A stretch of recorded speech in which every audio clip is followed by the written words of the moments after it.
Wa qala Rasulullah sallallahu alaihi wasallam, man kana yu'minu billah wal yawmil akhir falyukrim dhaifah, wa man kana yu'minu billahi wal yawmil akhir falyasil rahimah, wa man kana yu'minu billahi wal yawmil akhir falyaqul khairan aw liyasmut, atau kama qala an-nabiy sallallahu alaihi wasallam. Segala puji kita panjatkan kepada Allah Subhanahu wa taala. Dialah Allah Subhanahu wa taala zat yang maha segala-galanya. Dialah Allah Subhanahu wa taala yang tidak nampak oleh mata zahir kita. Ya man la tarahul uyun, wahai zat yang tidak dapat dilihat oleh mata zahir daripada dunia ini. Wala tukhalituhu dhunun, wahai zat yang tidak boleh tercampuri oleh prasangka-prasangka. Wala yakhshad dawair, wahai zat yang dia tidak khawatir dengan perputaran masa. Ya'lamu mathakilal jibal, dialah Allah Subhanahu wa ta'ala yang mengetahui daripada beratnya gunung. Wa adada qatril amtar, dialah Allah Subhanahu wa ta'ala yang mengetahui jumlah rintik hujan yang turun ke dunia ini. Dialah Allah Subhanahu wa ta'ala yang maha segala-galanya. Dialah Allah Subhanahu wa ta'ala yang senantiasa memberikan kenikmatan kepada kita, baik kenikmatan yang zahir ataupun kenikmatan yang batin, baik kenikmatan yang nampak oleh mata ataupun kenikmatan yang tidak nampak oleh mata. Semuanya adalah karunia dan pemberian Allah Subhanahu wa ta'ala. Maka hadirin, tuan-tuan, puan-puan yang dimuliakan oleh Allah Subhanahu wa ta'ala, dengan begitu agungnya Allah, dengan begitu hebatnya Allah, maka kita mulai majlis kita ini dengan memuji Allah Subhanahu wa ta'ala. Maka saya mengajak kepada seluruh yang hadir di majlis ini, saya mengajak kepada tuan-tuan, puan-puan yang hadir pada majlis ini, kita mulai majlis kita ini dengan mengucapkan Alhamdulillahi Rabbil Alamin. Salawat serta salam senantiasalah terlimpah curahkan kepada baginda kita Nabi Muhammad sallallahu alaihi wasallam, kepada keluarganya, kepada para sahabatnya, dan mudah-mudahan kita ini selaku umatnya mendapatkan syafaatnya nanti di yaumil qiyamah. Amin, amin ya rabbal alamin. Yang saya hormati dan saya muliakan Tuan Imam, Tuan Bilal, seluruh pengurusi daripada Masjid As-Sabirin, yang alhamdulillah saya bersyukur kepada Allah, mungkin yang sudah keberapa kalinya lah saya datang ke sini. Kalau tak silap mungkin 5 kali ada saya datang ke sini. Maka senantiasalah saya berdoa kepada Allah Subhanahu wa ta'ala, mudah-mudahan pertemuan kita, perjumpaan kita, perkumpulan kita ini merupakan perkumpulan yang diberkati oleh Allah. Mudah-mudahan perjumpaan kita ini merupakan perjumpaan yang dirahmati oleh Allah Subhanahu wa ta'ala. Amin ya rabbal alamin.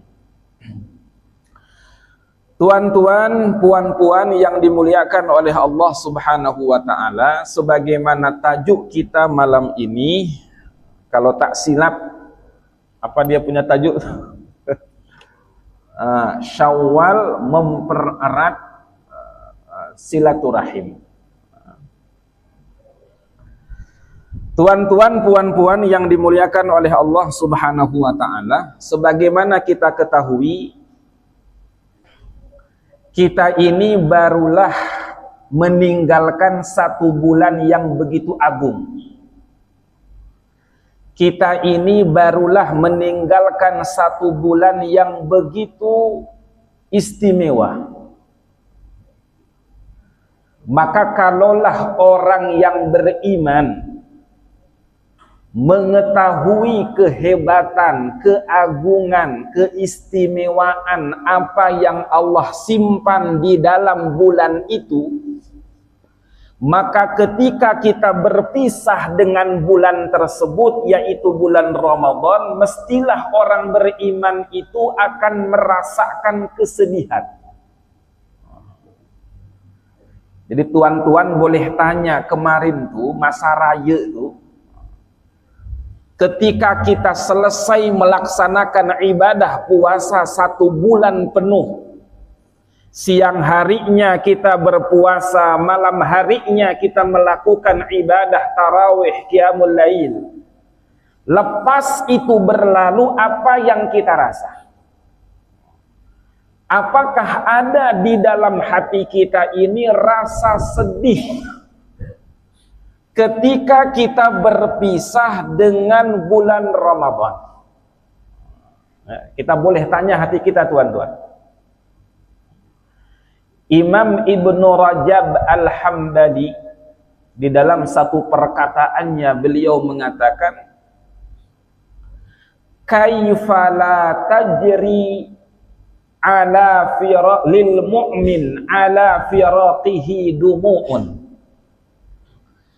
Bagaimana mungkin seorang yang beriman kepada Allah ala firaqihi, dengan dia berpisah dengan bulan Ramadan, dia tidak mengalirkan air matanya, dia tidak merasakan kesedihan. Jadi orang yang beriman kepada Allah, yang betul imannya kepada Allah, tak mungkin dia berpisah dengan bulan Ramadan tuh, dia meninggalkan bulan Ramadan tanpa ada rasa kesedihan. Apa sebabnya, tuan-tuan? Wa huwa la yadri hal baqiya min umrihi ilaihi ruju'un. Seorang yang beriman kepada Allah itu mestilah dia merasakan kesedihan berpisah dengan bulan Ramadan. Apa sebab? Karena dia tidak tahu apakah Ramadan yang akan datang itu masihkah tersisa umurnya sehingga dia berjumpa dengan Ramadan yang akan datang. Tuan-tuan, Ramadan itu akan kembali, mesti akan kembali selama dunia ini belum dikiamatkan oleh Allah. Selama dunia ini belum dikiamatkan oleh Allah, mestilah Ramadan itu akan kembali.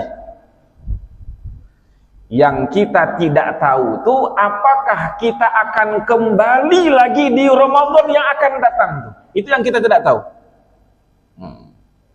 Sementara tuan-tuan, bulan Ramadan itu bulan yang penuh dengan keagungan, kemuliaan, keistimewaan yang Nabi sebut dalam sebuah hadis.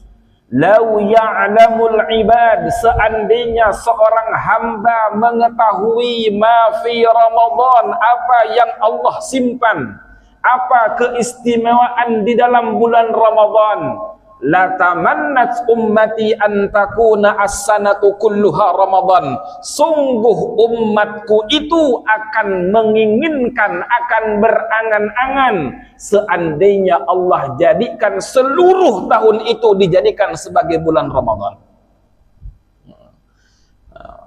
Kenapa kita tak mau seluruh bulan dijadikan bulan Ramadan, tuan-tuan? Karena kita tak tahu keistimewaannya. Bahkan mungkin sebagian daripada kita, na'udzubillah wal'iyadzubillah, ketika memasuki bulan Ramadan tuh ingin cepat berlalu dari bulan Ramadan. Makanya yang dia tanya tuh kapan raya, kapan Idul Fitri. Ada kan orang macam itu? Kenapa sebab tuan? Karena dia tidak mengetahui hakikat daripada bulan Ramadan. Kalau dia tahu hakikatnya, mestilah seluruh tahun pun nak minta kepada Allah. Akan dia minta kepada Allah supaya Allah jadikan sebagai bulan Ramadan. Maka tuan-tuan, sebagaimana tajuk kita pada malam ini, bagaimana bulan Syawal, satu bulan lepas raya ini dijadikan sebagai pengikat, penguat, silaturahim. Kita sudah dididik. Maka saya sedikit ingin menghubungkan bagaimana kita ini mempererat silaturahim. Di dalam hadis Rasulullah sallallahu alaihi wasallam itu bukan hanya hubungan tuan-tuan lepas Syawal nih kita mempererat tapi silaturahim. Tapi sebelum Syawal, bahkan di awal Ramadan pun, kalau kita melihat hadis Rasulullah sallallahu alaihi wasallam, di dalam satu hadis Rasulullah sebutkan, idza kanat awwalu lailatin min Ramadan, ketika ada awal pertama, malam yang pertama daripada bulan Ramadan, nadharallahu ilaihim, Allah itu melihat kepada hamba-hambanya. Jadi malam yang awal, malam yang pertama itu adalah malam di mana ulama sebut sebagai malam nadrah, malam pandangan Allah dengan pandangan rahmat. Kemudian ulama memberikan penjelasan, tuan-tuan, di malam yang pertama di bulan Ramadan itu ketika Allah memandang kepada hambanya dengan pandangan rahmat, tetapi di situ ada hamba-hamba Allah yang mendapatkan kerugian. Malam di mana Allah melihat dengan pandangan rahmat, tapi justru ada orang-orang yang Allah tak pandang dia. Siapakah orang-orang yang Allah tidak pandang itu, tuan-tuan? Dalam penjelasan para ulama ada 4 macam orang. Yang pertama yang Allah tidak pandang itu adalah akun liwalidaih, orang yang durhaka kepada ibu bapak. Jadi orang yang tidak baik hubungan silaturahimnya dengan kedua ibu bapak, maka di malam yang awal Ramadan Allah tak pandang. Jadi dari awal Ramadan pun Allah sudah memberikan satu pendidikan yang luar biasa. Yang kedua yang Allah tidak akan pandang itu, tuan-tuan, adalah qati'ur rahim, orang yang memutuskan silaturahim. Allah tak pandang. Jadi orang yang tidak baik hubungannya dengan saudara-saudaranya, dengan kerabat-kerabatnya, dengan orang-orang yang mahramnya, adiknya, kakaknya, abangnya, itu kan namanya rahim, kerabat. Nah, di awal Ramadan Allah tak pandang.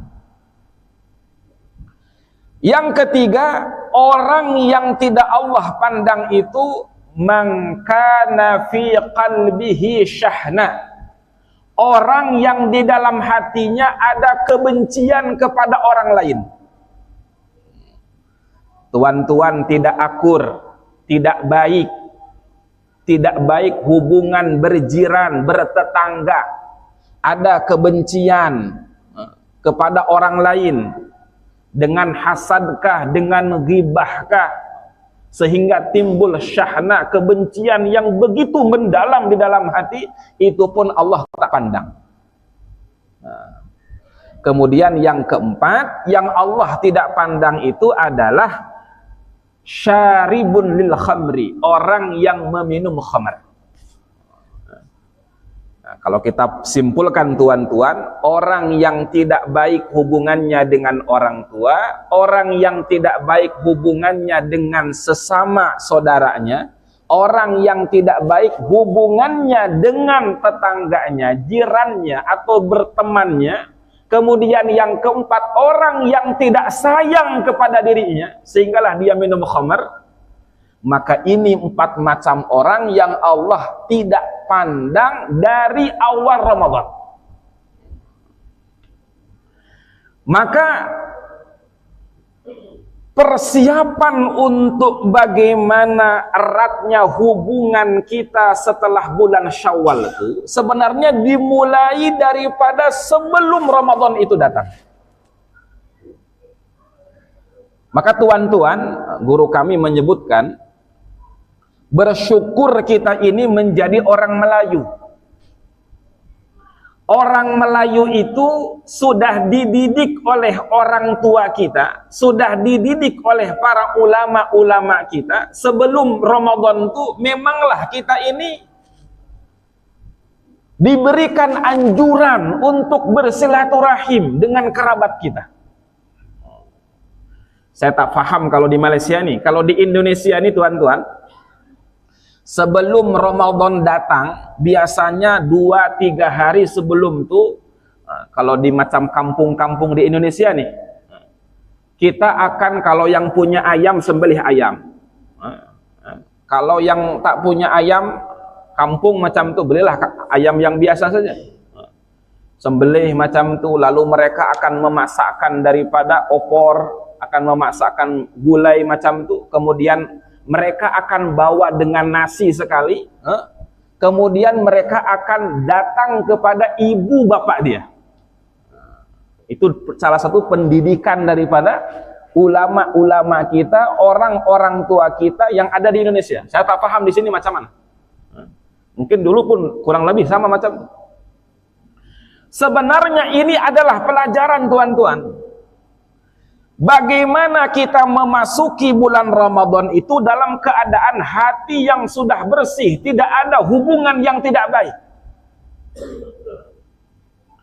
Ditambah lagi ketika nanti masuk bulan Syawal, selepas kita ini 1 bulan dididik oleh Allah dengan amalan-amalan, bagaimana kita menundukkan hawa nafsu kita.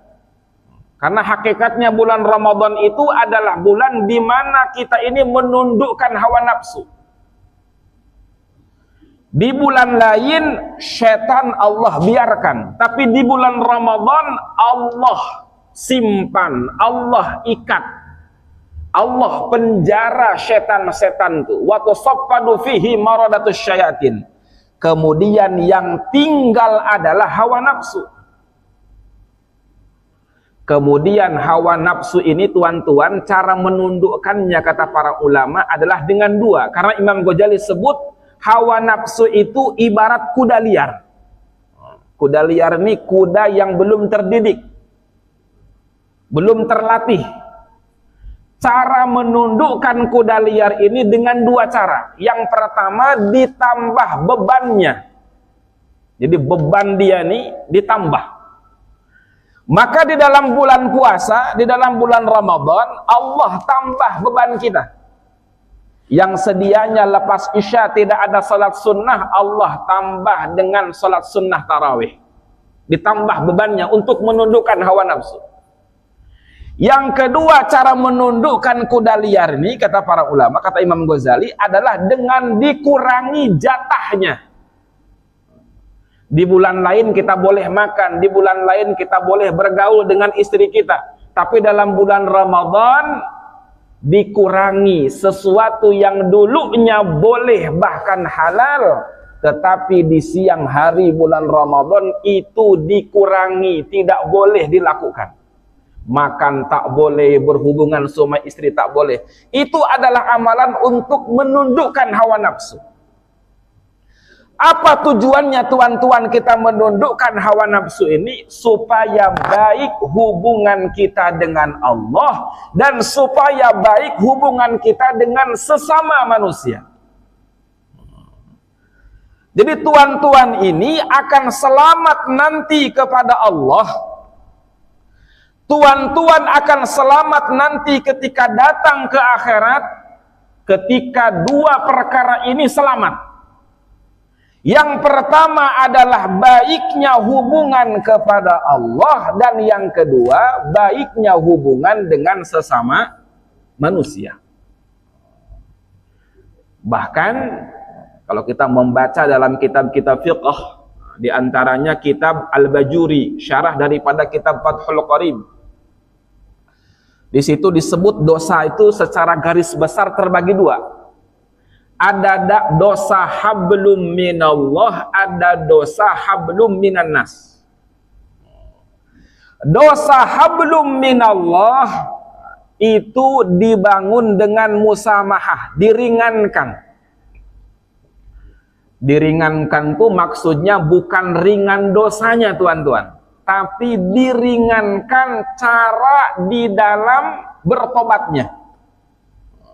Jadi kalau ada orang tuh melakukan dosa yang hablum minallah, maka cara bertobatnya cukup dia meminta ampun kepada Allah, tidak mengulang kemudian mengganti apa yang sudah berlalu itu. Tetapi ada dosa yang lebih berat daripada dosa hablum minallah, yaitu dosa hablum minan nas. Hablum minan nas nih tuan-tuan, tidak akan Allah ampuni sebelum orang yang kita bermasalah dengan dia itu, dia mengampuni dosa kita. Macam tuan-tuan menggibah satu orang, membicarakan keburukan orang, maka meskipun kita bertobat kepada Allah, tapi orang yang kita gibah itu belum memaafkan kita, maka dosa kita pun belum lagi diampunkan oleh Allah Subhanahu wa ta'ala.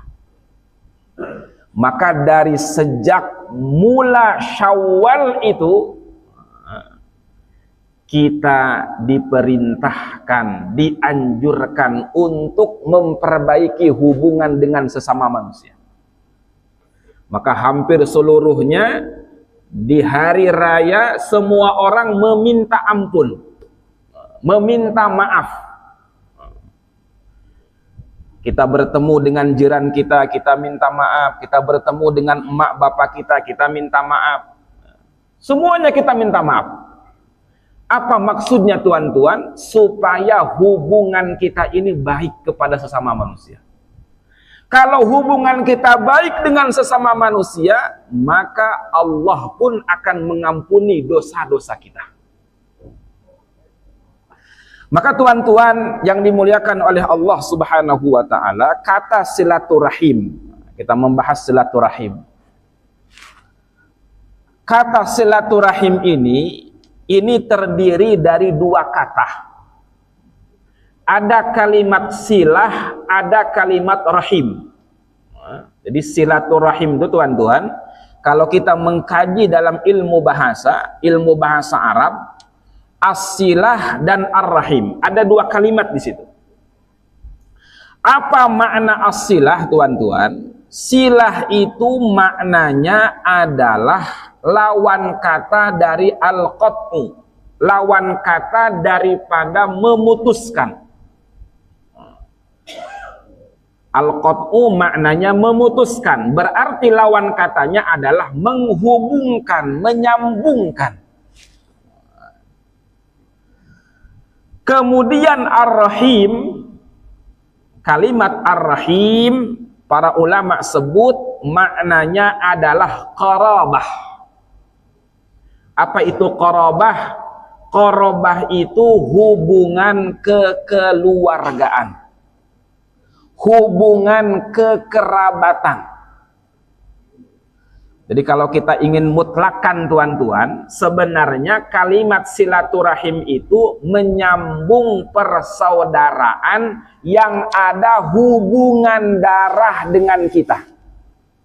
Jadi saya ulang, kalimat silaturahim itu kalau kita mutlakan secara bahasa, sebenarnya adalah menyambung hubungan dengan orang-orang yang ada hubungan darah dengan kita.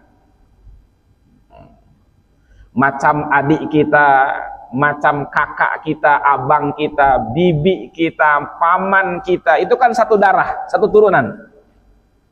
Menyambung persaudaraan dengan mereka, itulah yang disebut dengan silaturahim.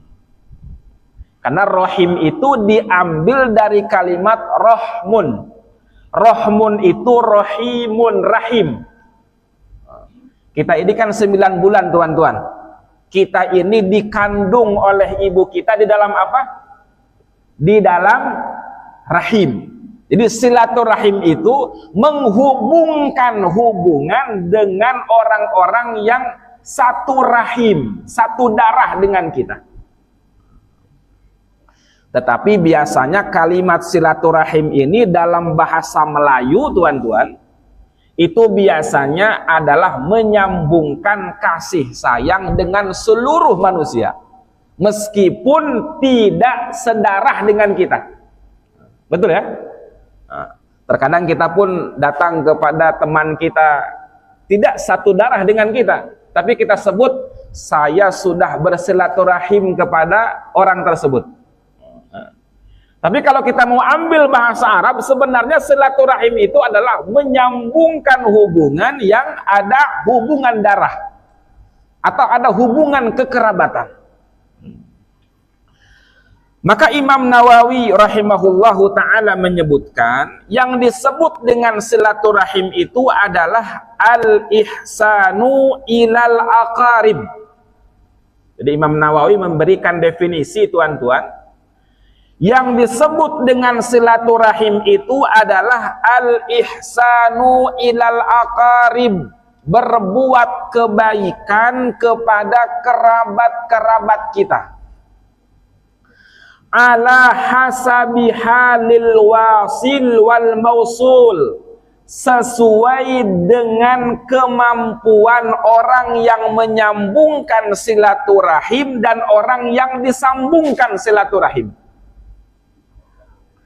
Maksudnya, tuan-tuan, kita ini menyambungkan hubungan kekerabatan dengan sesuai kemampuan kita, itulah silaturahim. Maka beliau sebut fataratan takunu bil mal. Terkadang ada orang mampu menyambungkan silaturahim itu dengan harta. Macam ada abang dia ini termasuk orang kaya, lepas itu dia punya adik miskin. Berarti caranya abangnya itu bersilaturahim dengan adiknya itu berarti apa? Dia membantu dengan hartanya, itulah silaturahim. Karena memang kemampuan abangnya itu adalah dengan harta. Paham, teman-teman? Jadi disebut silaturahim itu bukan sekedar berkunjung. Ada orang sekarang memahami silaturahim itu sekedar berkunjung saja, tanpa bawa apapun. Kita bawa kosong saja, hanya bawa badan saja, bahkan merepotkan.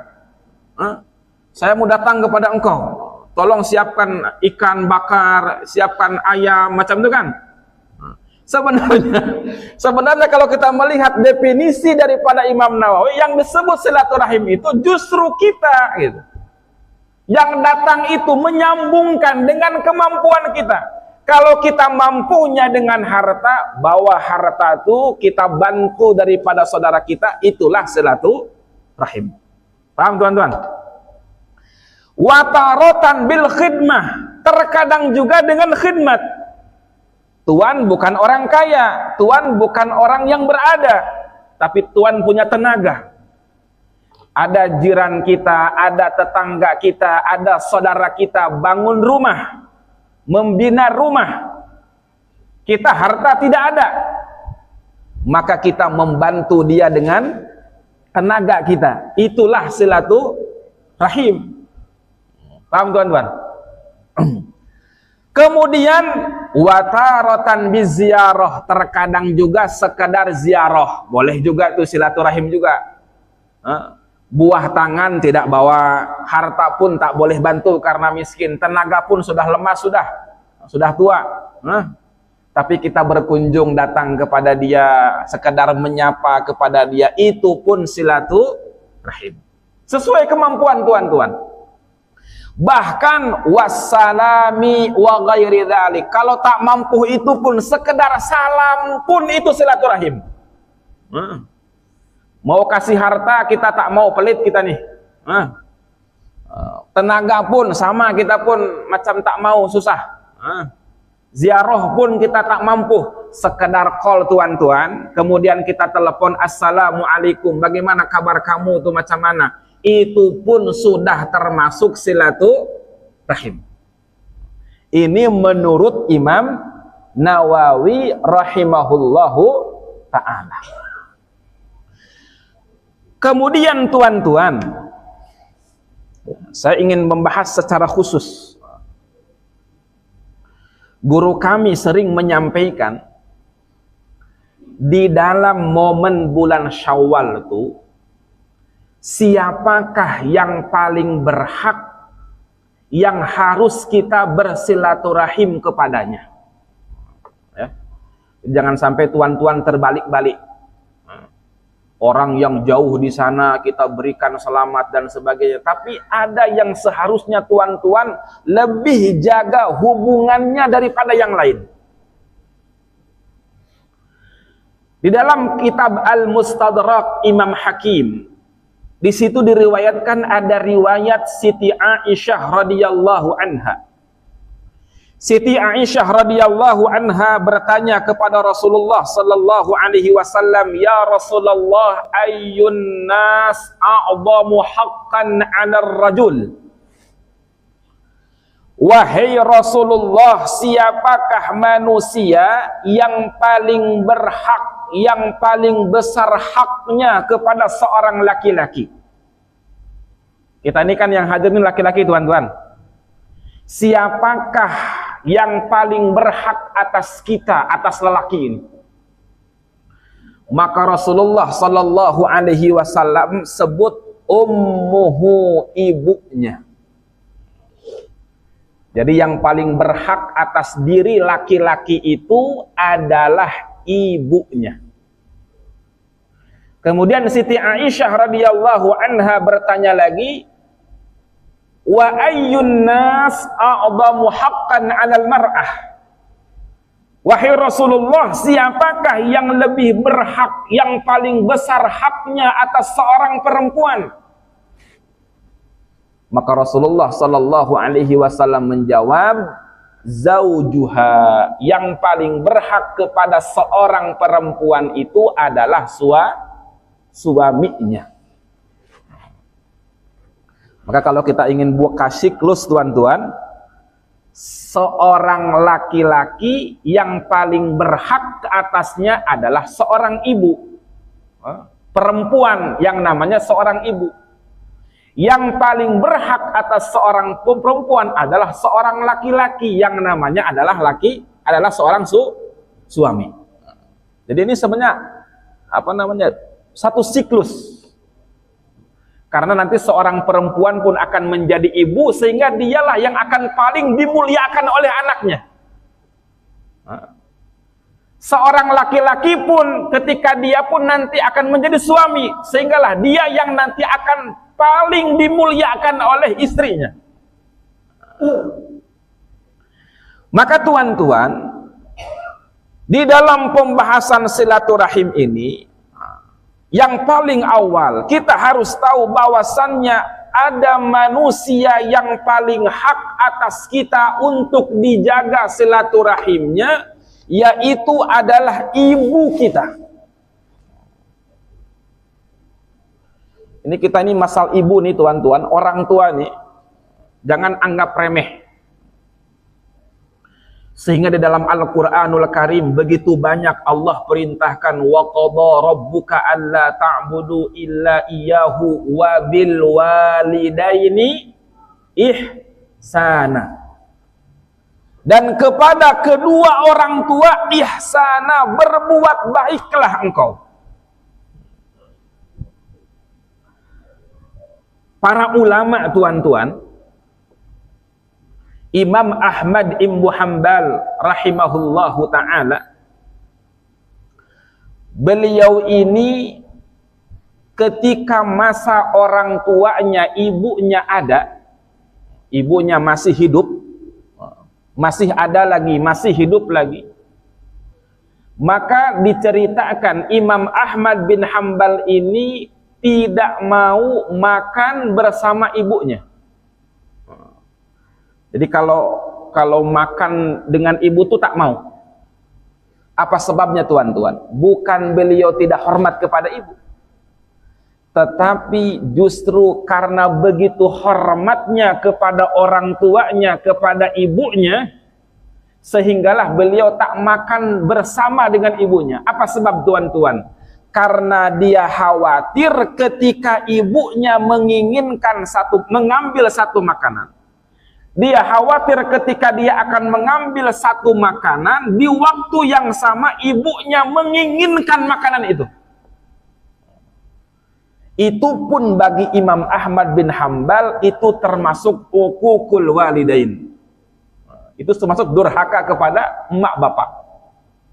Jadi para ulama tuh begitu hebatnya mereka memuliakan ibunya, sehinggalah dia tidak berani makan bersama ibunya. Karena dia khawatir ketika makan tuh ibunya menginginkan ikan, Imam Ahmad pun menginginkan ikan, dia khawatir dia lebih dulu mengambil sementara ibunya menginginkan ikan itu. Ini bagaimana para ulama menghormati kedua orang tuanya, bagaimana menghormati emak dan bapaknya. Bahkan diceritakan tuan-tuan, ada seorang ulama ahli hadis, ulama besar, dia punya murid banyak, begitu banyak. Macam mana nih? Diteruskan saja.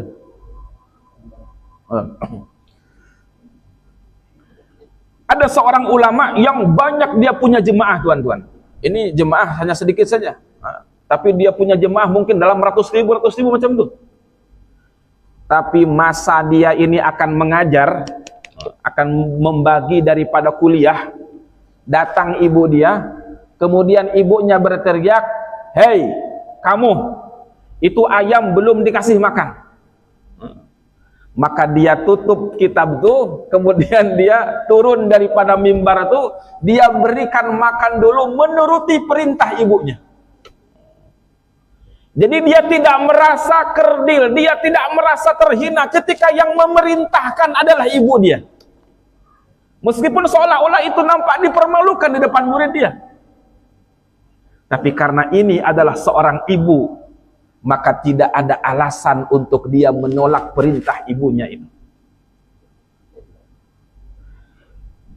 Maka dalam hadis Rasulullah sallallahu alaihi wasallam berwasiat tuan-tuan.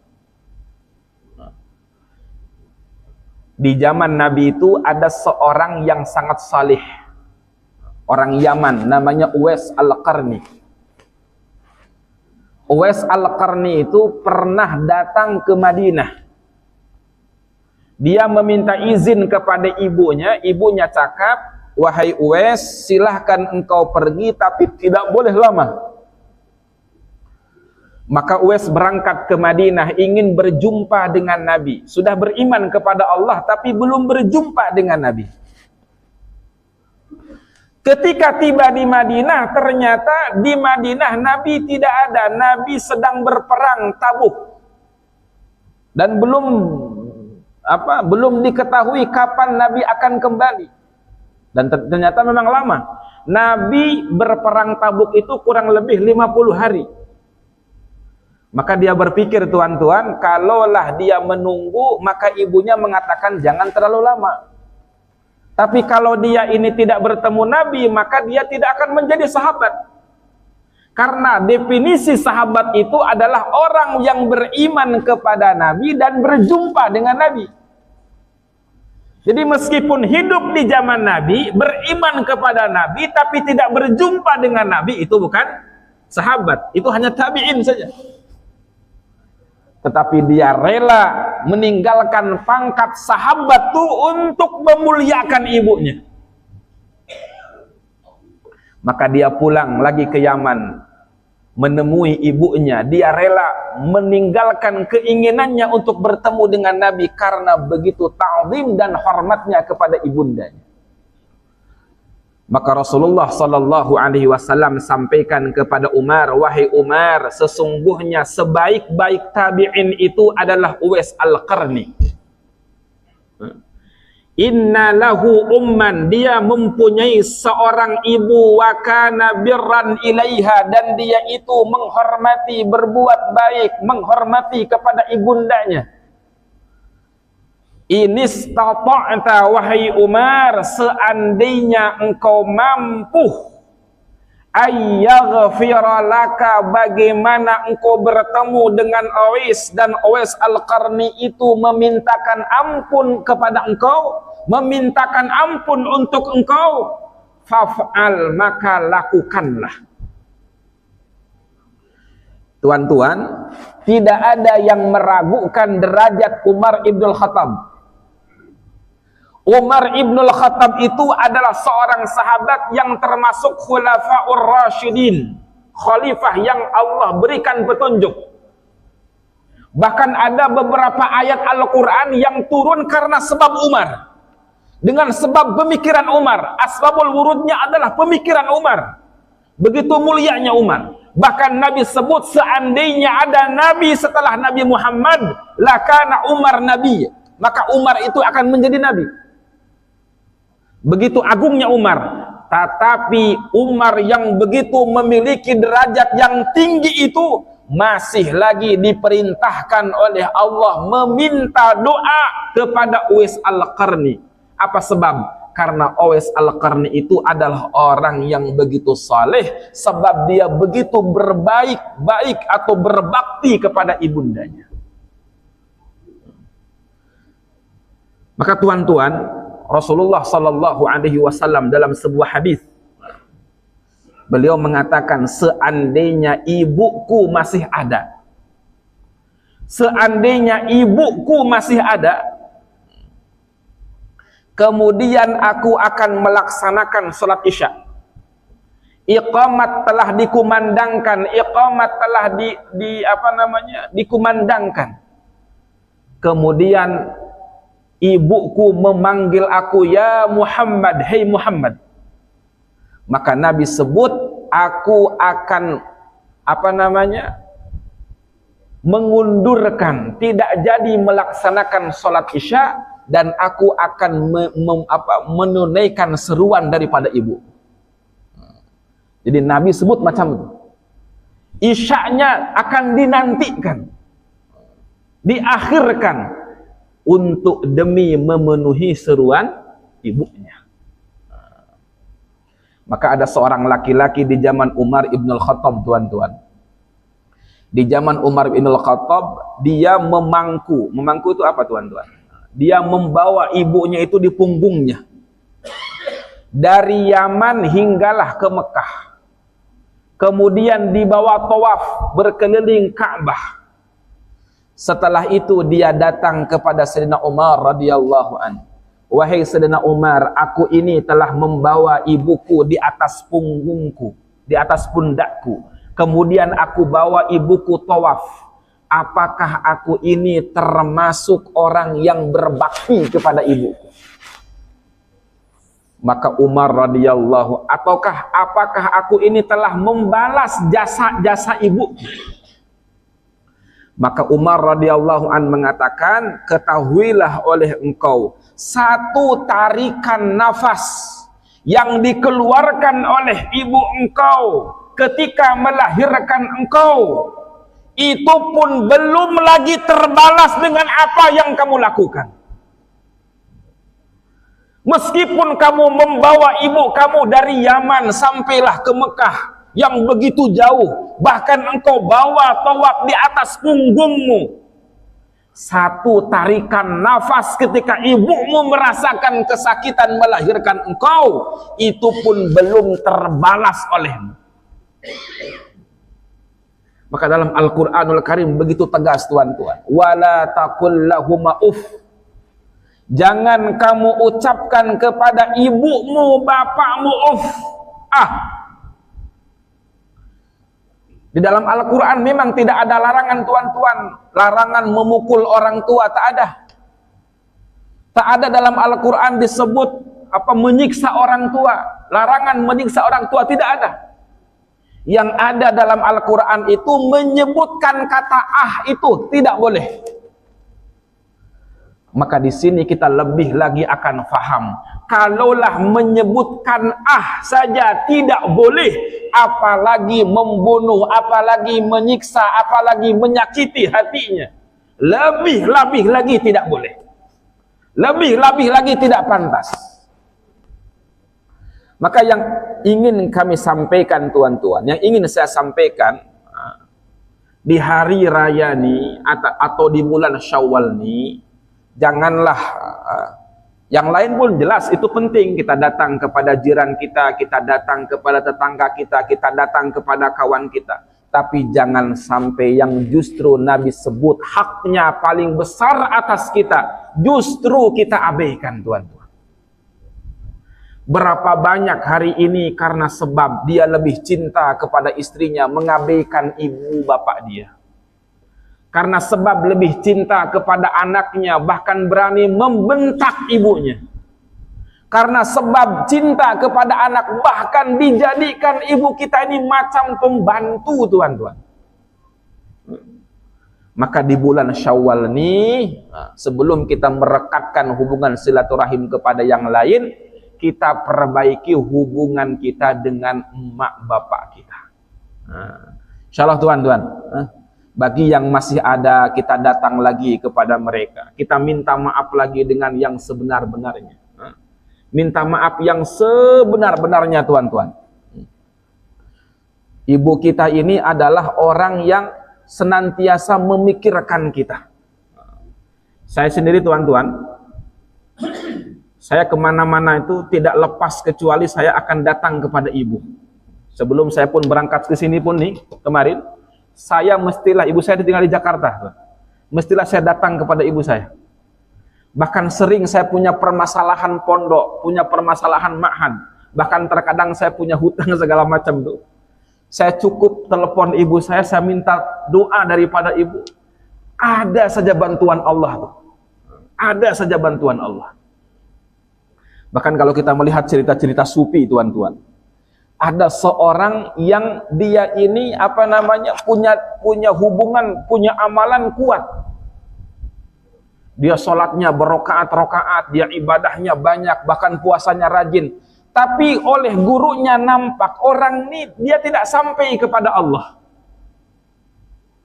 Maka dilihat, ternyata ada satu dosa tuan-tuan. Dia pernah menyakiti daripada ibunya. Maka dengan sebab menyakiti itu ibadah dia yang ratusan rakaat, ribuan rakaat, bacaan Quran dia yang berjuzuk-juzuk itu, bahkan puasa dia yang berhari-hari itu tidak diterima oleh Allah Subhanahu wa taala, dihijab oleh Allah Subhanahu wa taala. Maka boleh jadi tuan-tuan, hari ini kita susah dalam urusan keduniaan.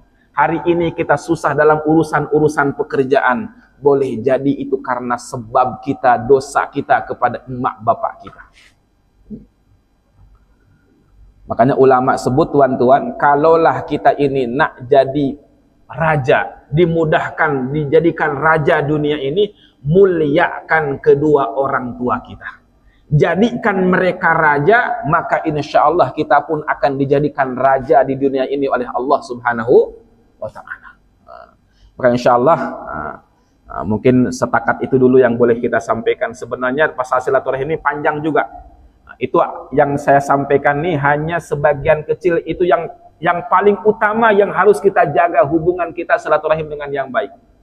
Sebenarnya nanti ada hubungan dengan jiran kita, ada hubungan dengan kawan kita lagi, ada hubungan juga dengan saudara kita. Itu pun kita panjang. Kalau kita jelaskan tuh lebih panjang lagi. Tapi kalau mudah-mudahan nanti dalam pertemuan yang akan datang lah boleh kita sambung lagi. Tapi setakat ini mungkin inilah yang boleh kami sampaikan. Mudah-mudahan dapat menjadi ibrah dan pelajaran untuk kita semuanya, sehinggalah kita menjadi baik hubungan dengan emak bapak. Dengan itulah kita akan mendapatkan ridhonya Allah Subhanahu wa ta'ala. Amin ya rabbal alamin. Tuan-tuan, Oh ya.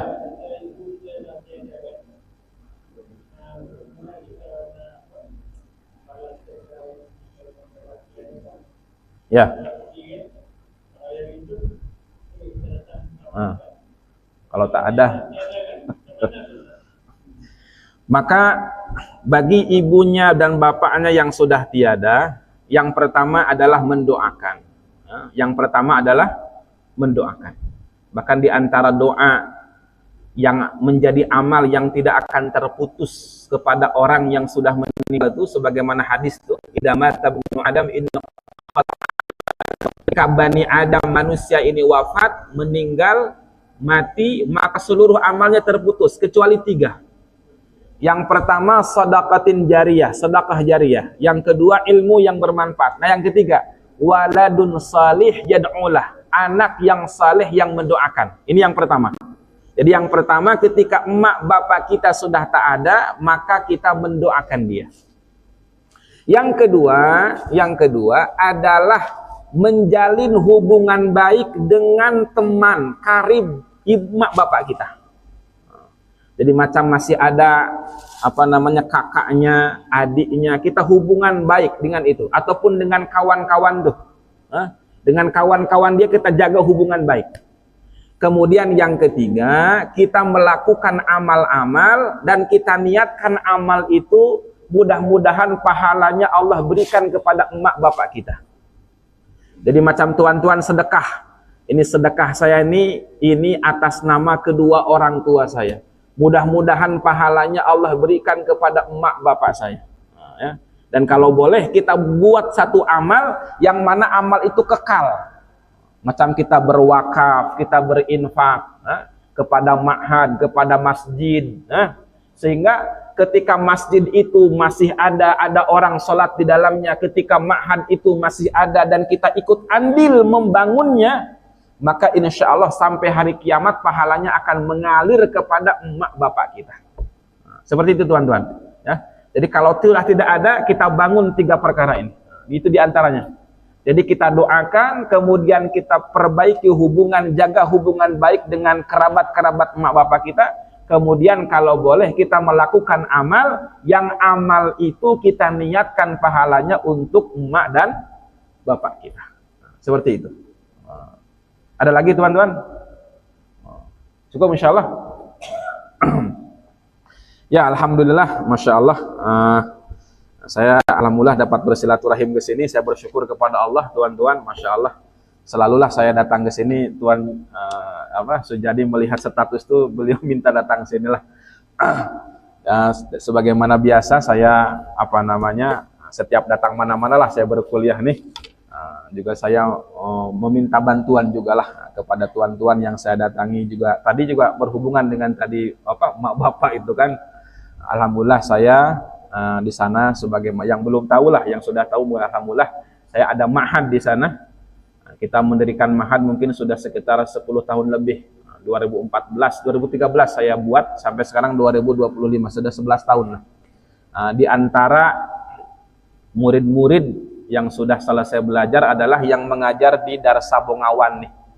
Itu ada beberapa murid saya di situ. Kemudian juga kemarin kita hantar juga beberapa anak murid ke mana? Ke Sandakan, Beluran itu. Di Beluran. Alhamdulillah sudah beberapa. Di Kucing pun ada, di Sarawak. Alhamdulillah. Maka hajat kita pada saat ini tuan-tuan, alhamdulillah saya sudah buat 1 bilik 2 lantai begitu. Kemudian juga sudah buat 1 masjid. Masjid alhamdulillah sudah selesai, bahkan kita pun tak ada hutang. Nah ini bilik ini yang masih ada hutang. Jadi bilik itu waktu selesai itu saya masih ada hutang 120 juta. Kalau hitungan sini berapa itu? Dalam 40.000 lah macam itu. Nah sekarang tinggal dalam 10.000 begitu. Ada tinggal 10.000. Maka bolehlah kalau tuan-tuan ada kelebihan rezeki, boleh juga diniatkan untuk kedua orang tua, boleh membantu ma'had kami untuk melunaskan hutang kepada orang yang menghutangi, membantu kami di dalam pembinaan bilik santri itu. Insya Allah di tempat kami ini sekarang ada sekitar 180 orang. Jadi ada sekitar 180 orang anak murid yang hari-hari mereka menghafal Quran. Yang hari-hari mereka baca Quran, tuan-tuan. Jadi kalau mereka ini membaca Quran di masjid, baca Quran di ma'had tuh, insya Allah setiap bacaan mereka tuh pahalanya akan mengalir kepada orang-orang yang berjasa, memberikan mereka fasilitas. Dan insya Allah mudah-mudahan ma'had ini akan kekal hinggalah hari kiamat. Jadi macam nanti terus tuan-tuan, ini pahala agama nih, salah sedekah itu, kita sedekah dengan satu orang anak murid. Kemudian anak murid ini menjadi penghafal Quran berkat kita. Kemudian anak murid ini pun menjadi ulama lagi, ada santri lagi, ada anak murid lagi. Dia akan